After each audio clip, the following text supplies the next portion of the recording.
Olá, boa tarde. Olá, muito boa tarde. Na hora da compra, os pacientes estão substituindo o medicamento indicado por um outro mais barato. É o que mostra um levantamento do Instituto Febrapar de Pesquisa e Educação Continuada, um órgão ligado ao comércio de produtos farmacêuticos. A pesquisa da Federação Brasileira de Redes de Farmácias Independentes, a Febrapar, põe em números o que na prática acontece há muito tempo. Sempre que possível, o consumidor prefere comprar o medicamento genérico ou similar. E o motivo é um só. Por causa de preço. Facilita mais e o preço também. A pesquisa mostra que apenas 24% dos consumidores saem da farmácia exatamente com o mesmo produto que foi comprar. 31% trocam alguns dos medicamentos da receita. E 45% trocam todos os remédios receitados. A troca é por conta própria ou por indicação do farmacêutico. Entre os consumidores que substituem os medicamentos receitados, 97% dizem que é pelo preço. O presidente do Sindicato da Indústria de Produtos Farmacêuticos diz que num momento de crise como esse, as farmácias precisam ter estratégia para continuar ganhando. Quem está trabalhando com produtos que concorrem com o genérico vai ter que ter uma estratégia. Tem laboratórios que têm aquele desconto, né, quando a gente se inscreve num programa, né, justamente para...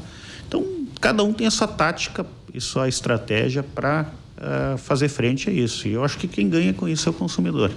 Mas para o consumidor, o que importa é a relação custo-benefício. O medicamento genérico ou similar pode custar até metade do preço do remédio com nome comercial. E a farmacêutica garante a eficácia. Vai funcionar do mesmo jeito que o medicamento prescrito, desde que seja obedecida essa troca aprovada pela Anvisa e que pode ser feita na farmácia.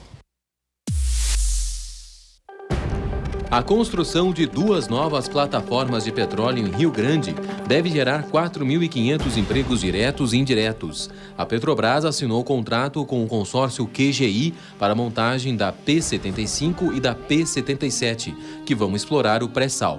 As novas vagas devem reaquecer o mercado de trabalho dos metalúrgicos no Polo Naval de Rio Grande, paralisado desde o ano passado. As plataformas devem ficar prontas em 2018.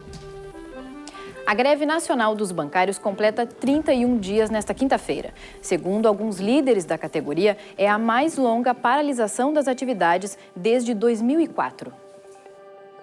No Centro Histórico de Porto Alegre, os bancários realizaram um ato público junto a agências de bancos estatais, na Praça da Alfândega. Hoje, em todo o país, assembleias analisam o movimento. Os banqueiros elevaram a proposta de reajuste salarial de 7% para 8%, com abono de R$ 3.500 e a garantia de conceder no próximo ano reposição das perdas inflacionárias, acrescentando aumento real de 1%. A orientação das lideranças nacionais dos bancários é para a aceitação da oferta. Separadamente, os representantes dos funcionários do Banrisul têm encontro para negociações a partir das 2h30 da tarde com a diretoria da instituição. Em Porto Alegre, quinta-feira de sol, alternando com chuva em forma de pancada rápida e isolada. A temperatura varia de 14 a 20 graus. No Vale dos Sinos, chuva fraca à tarde. Em Novo Hamburgo, máxima de 22 graus. No litoral norte, tempo encoberto. Em Tramandaí, máxima de 18 graus. CE projeta economia com horário de verão. Ele deve garantir uma redução de 5,1% na demanda do horário de pico, que vai das 6 da tarde às 9 da noite. O consumo geral também deve cair 0,7%. O índice corresponde ao gasto de energia de uma cidade com cerca de 40 mil habitantes. O horário de verão começa no próximo dia 16, quando os relógios devem ser adiantados em 1 hora. O Ministério Público realizou esta manhã uma ação para investigar fraudes em contratos da Fundação de Assistência Social, a FASC, em Porto Alegre. A instituição não se pronunciou até o momento. A Operação Rush cumpre 7 mandados de busca e apreensão na sede da FASC, na empresa Multiágil e em 5 casas na capital gaúcha. Uma das investigações é a fraude na licitação de um contrato de prestação de serviços de enfermeiros e técnicos para os abrigos da entidade, prorrogado pela 7ª vez este ano. A origem é um contrato sem licitação de 2012. A Operação Rush é promovida pelas Promotorias de Justiça de Defesa do Patrimônio Público e Especializada Criminal de Combate aos Crimes Licitatórios do Ministério Público.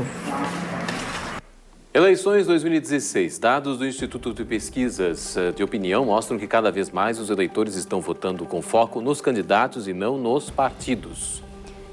De acordo Em apontar quem ficaria em primeiro lugar e quem iria para o segundo turno, as pesquisas acertaram ao dizer que o grande vencedor nas eleições em Porto Alegre seriam os votos brancos e nulos.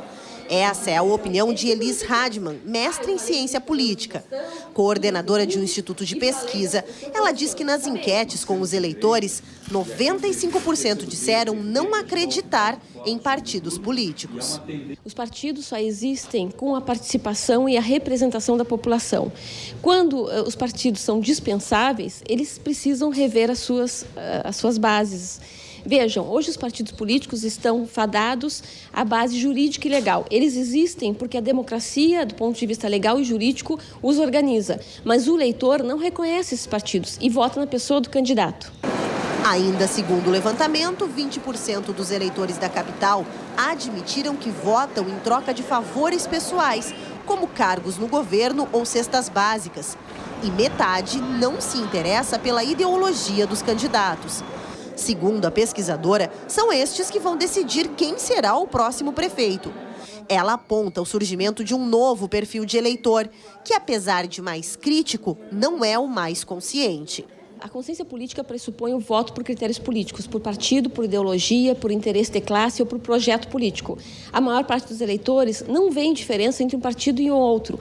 Então, eles procuram a pessoa do candidato, procuram sentir uma sensação de confiança. É uma decisão subjetiva. Segundo a pesquisadora, outro dado preocupante é que o índice de confiança dos eleitores é maior nos empresários do que nos poderes executivo, legislativo e judiciário. A Comissão do Jovem Advogado da Ordem dos Advogados do Brasil realiza uma campanha especial para o Dia da Criança, com a arrecadação de livros e brinquedos para doação. A caixa para arrecadação já está na sede da OAB, na Avenida Washington Luiz, em Porto Alegre. O objetivo é receber doações de livros infantis e brinquedos, que vão ser doados para instituições que atendem crianças com necessidades especiais na capital. Nós conclamamos aí a toda a sociedade, os advogados principalmente, que adiram à campanha para que a gente possa levar o maior número de livros infantis e brinquedos também para essas crianças carentes. A campanha vai até o dia 11 de outubro. Vamos falar agora de um problema da chuva aqui, porque entre ontem e hoje a chuva, granizo e o vento atingiram pelo menos 9 cidades do estado, como Bom Jesus, Vacaria, Tuparendi e Criciúmal. 6.000 pontos permaneciam sem luz hoje nas regiões Norte e Noroeste. As prefeituras fazem um levantamento dos prejuízos. Em Criciúmal, na região noroeste, o temporal danificou mais de 100 casas. Os moradores se mobilizam para atenuar os efeitos dos estragos.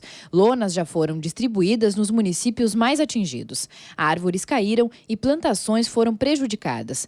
Em Tuparandi, o granizo ficou acumulado no chão, assim como entre Bom Jesus e Vacaria. Segundo a Defesa Civil, não há registros de pessoas feridas. Na Serra, tempo chuvoso durante o dia e a noite. Em Caxias do Sul, mínima de 12 e máxima de 18 graus. Em Passo Fundo, sol entre nuvens. A máxima chega aos 18 graus. Na região noroeste, onde o vento e o granizo causaram prejuízos ontem, quinta-feira de sol com algumas nuvens. Em Ijuí, mínima de 13 e máxima de 21 graus.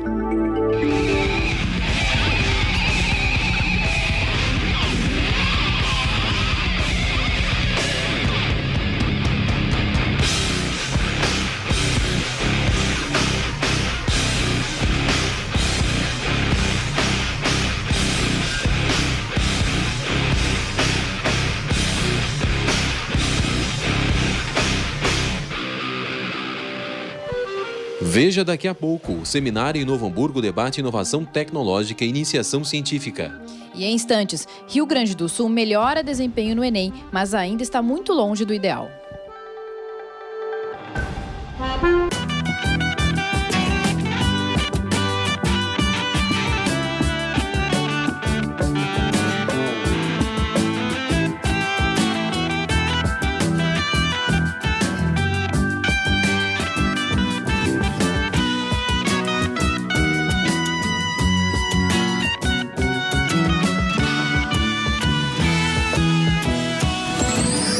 Na fronteira oeste, muitas nuvens com curtos períodos de sol.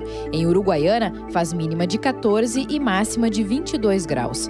Em São Borja, tempo encoberto com chuvas isoladas. A máxima chega aos 23. Em Alegrete, poucas nuvens à tarde. Mínima de 14 e máxima de 23 graus. O primeiro protótipo de uma cadeira de rodas infantil automatizada feita com canos de PVC foi montado em Porto Alegre na manhã desta quinta-feira. A peça foi estruturada por alunos da Universidade Federal de São Paulo durante o 2º Congresso Brasileiro do Plástico, que se realiza na PUC. Ele seria a matéria-prima essencial para realizar uma ideia: a de possibilitar que as pessoas preparem nas próprias casas o equipamento de locomoção a baixo custo. Começou ontem na Fevale, em Novo Hamburgo, o Inova Mundi, evento de disseminação do conhecimento científico e tecnológico da instituição. Hoje serão realizadas apresentações de trabalhos do seminário de pós-graduação e da feira de iniciação científica. O Inova Mundi segue até o dia 8 de outubro. A pesquisa científica em destaque durante essa semana na Universidade Fevale. E para celebrar o conhecimento, esta edição conta com grande engajamento dos participantes. Esse ano o evento conta com mais de 1.300 trabalhos. Isso para uma instituição como a nossa, uma instituição que tem apenas mais ou menos 15 anos de pesquisa, é um sucesso. É um evento que vem dizer para a comunidade mundial, qual o sentido de ser universidade, que é a produção do conhecimento. E para iniciar os trabalhos, ou melhor, o evento, foi realizada a palestra Ciência, Mídia e o Legado das Olimpíadas no Brasil. Como a ciência, a pesquisa e da parte da mídia também, especialmente dos meios de comunicação de informação efetiva, de jornalismo, pode interagir com grandes temas para a sociedade, Fernando Spilk foi responsável pelos testes que detectaram a poluição no local de competição olímpica no Rio de Janeiro.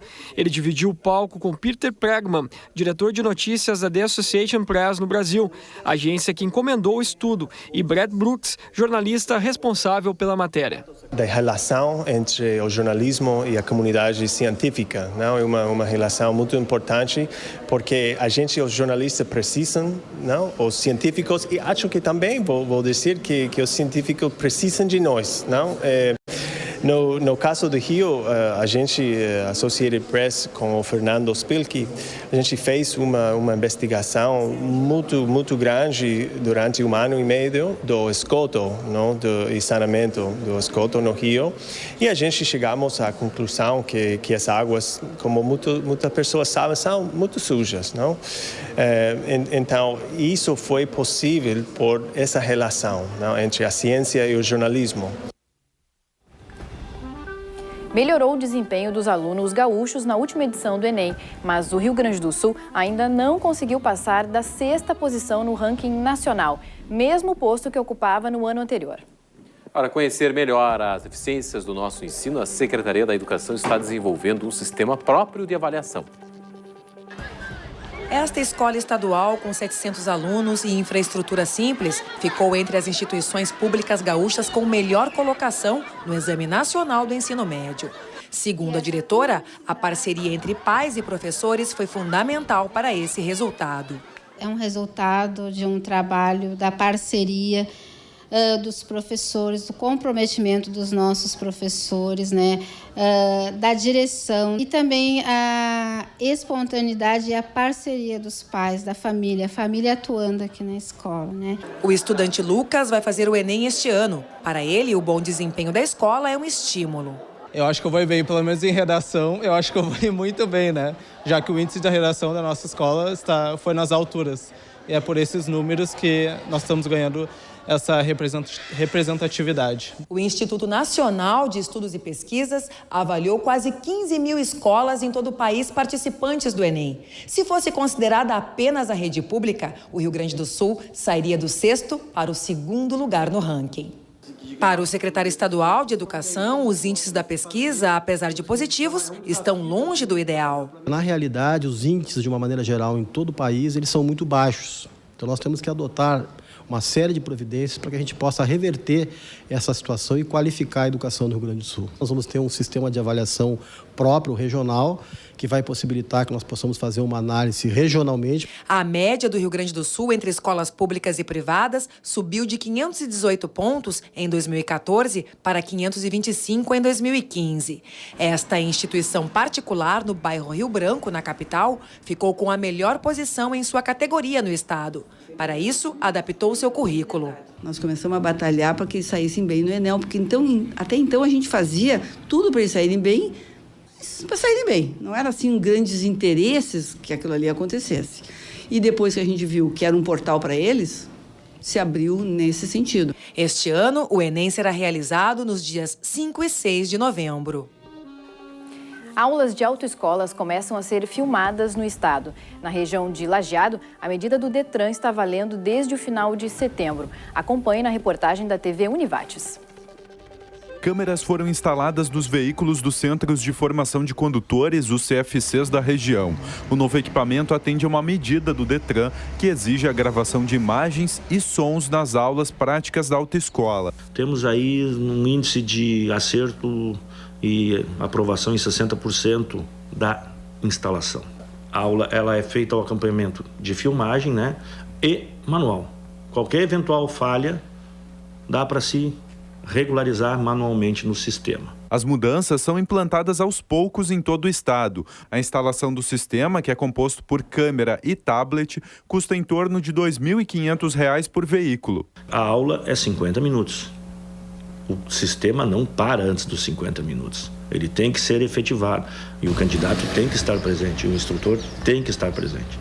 Então vai nos tornar bem profissional nesse aspecto. Por meio de um tablet, o instrutor abre a aula no site do Detran. O sistema do Departamento Estadual armazena as informações e guarda os arquivos. Em caso de dúvida, denúncia ou para conferência, a autoescola poderá solicitar as informações ao órgão. Segundo o Detran, o aluno também pode pedir as informações por meio de preenchimento de um formulário. O TVE Repórter sobre mobilidade urbana venceu o prêmio EPTC de Educação para o Trânsito na categoria Imprensa. O anúncio dos ganhadores foi feito ontem à noite no Salão de Atos da PUC. Ao todo, foram 900 trabalhos inscritos. O programa da televisão educativa mostra o funcionamento dos sistemas de transporte público de Porto Alegre. Acompanha pessoas que optaram por formas diferentes de deslocamento e mostra projetos que podem melhorar a mobilidade na capital gaúcha. Na região central, quinta-feira de sol, com pancadas de chuva e muitas nuvens à tarde. Em Santa Cruz do Sul, as marcas ficam entre 14 e 24 graus. Em Santa Maria, tempo nublado com algumas aberturas de sol, máxima de 20. Em Cachoeira do Sul, tarde com muitas nuvens e curtos períodos de sol, mínima de 14 e máxima de 21 graus.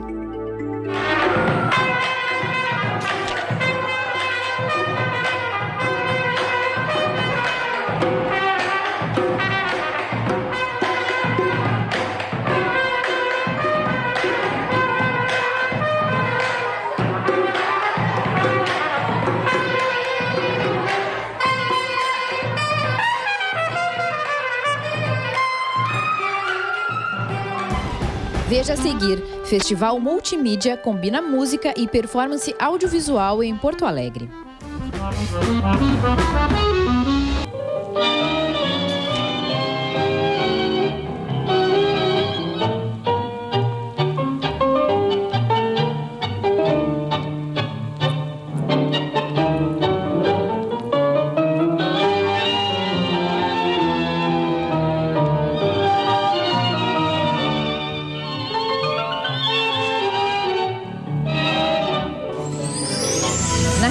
campanha à tarde com poucas nuvens. Em Bagé, faz mínima de 12 e máxima de 20 graus. Em Pelotas, sol com muitas nuvens e pancadas de chuva, máxima também de 20. No litoral sul, sol alternando com pancadas de chuva. Em Rio Grande, máxima de 20 graus. Analfabetismo funcional em pauta. Este é o tema da Feira do Livro de Porto Alegre deste ano. A montagem iniciou na tarde de ontem, na Praça da Alfândega. Neste ano, as atrações começam em 28 de outubro e seguem até o feriado de 15 de novembro. Ainda faltam os livros, o público, os autores. Mas um dos maiores eventos culturais a céu aberto da América Latina já começa a tomar corpo. Ontem foram montadas as primeiras estruturas da Feira do Livro, que este ano apresenta mudanças no espaço. Nós temos uma obra na Rua da Praia do Centro Cultural da Caixa, e ali nós vamos utilizar só metade da Rua da Praia esse ano. Então tivemos que readequar todo o projeto que a gente teve desde o início do ano. Retiramos algumas estruturas aqui da rua, tem algumas vamos construir aqui dentro do prédio do memorial. Mesmo com alteração, a feira deve ocupar uma área total de 10 mil metros quadrados na Praça da Alfândega. 93 bancas vão estar na área geral, 7 na internacional e 12 vão ficar no espaço destinado a jovens e crianças.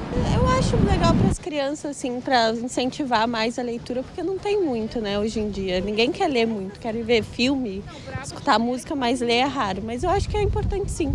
Este ano, a feira terá como patrona a escritora e jornalista Cíntia Moscovitch. O nome foi conhecido ontem durante um evento realizado pela Câmara Rio-Grandense do Livro.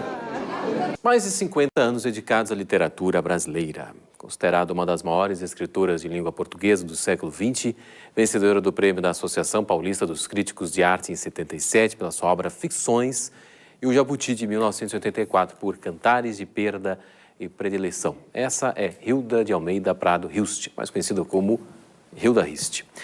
Quem vai falar mais sobre ela e sobre a sua obra é o apresentador lá do programa Tons e Letras da FM Cultura, o Luiz Dil. Contigo, Dil. Boa tarde a todos. Hoje eu vou falar sobre a Hilda Hilst, autora que viveu entre 1930 e 2004. Ela que foi uma das figuras mais controversas na área literária no século XX. Ela nasceu em Jaú, interior de São Paulo, e nos anos 50 ela começou a publicar poesia, né? E logo na sua estreia, nos seus primeiros livros, ela chamou muito atenção por parte da crítica, né? O pessoal elogiando bastante o trabalho da Hilda Hilst. Nos anos 60 ela entrou para o teatro, começou a escrever peças e igualmente foi muito bem sucedida. A crítica elogiou bastante a dramaturgia da Hilda Hilst. Em 1966 ela se retirou para o interior de Campinas, por um sítio, foi morar num sítio para se dedicar exclusivamente à sua literatura e também à sua dramaturgia. Bem, as temáticas que aparecem na obra da Hilda Hilst são o profano, o sagrado, o desejo, a morte e também a loucura. Ocorre que nos anos 90 aconteceu uma virada na trajetória da Hilda Hilst. Ela, insatisfeita com a repercussão da sua obra, com os poucos leitores, ela resolveu fazer algo totalmente diferente. Ela passou a escrever uma ficção que ela chamava de pornográfica, mas acessível. Um expoente dessa época é o Caderno Rosa de Lori Lambe, que saiu em 1990. A história de uma menina de 8 anos que é obrigada pelos pais a se prostituir. Naturalmente, o livro provocou muita indignação, mas a autora atingiu seu objetivo, que era de chamar a atenção, ter mais leitores e também ter uma compensação financeira. O livro é muito interessante, é muito bacana e alguns críticos, inclusive, dizem que é sua obra-prima. É isso, eu volto com vocês aí no estúdio. Com apresentações artísticas nos parques. A 10ª edição do evento tem como padrinho o gaiteiro Renato Borghetti e vai até domingo no Parque Germânia. O objetivo é aproximar as crianças carentes do mundo literário. Para isso, os visitantes também vão ser convidados a doar livros. A programação da feira conta com atividades educativas e de recreação que acontecem das 10 da manhã às 6 da tarde.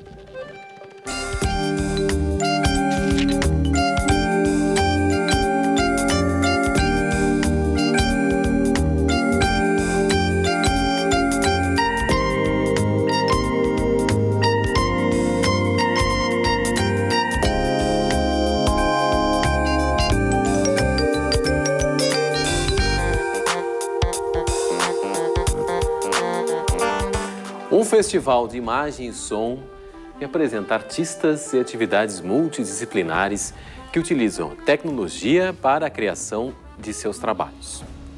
Este é o Kinobit, que já está na sua 3ª edição e segue até domingo em diversos espaços culturais de Porto Alegre. Uma performance diferente. Pela arte da subtração. Acordei meio porta-luvas. Com uma proposta peculiar, ser uma poesia sonora. A inspiração vem do spoken word, uma arte literária que ainda engatinha no país.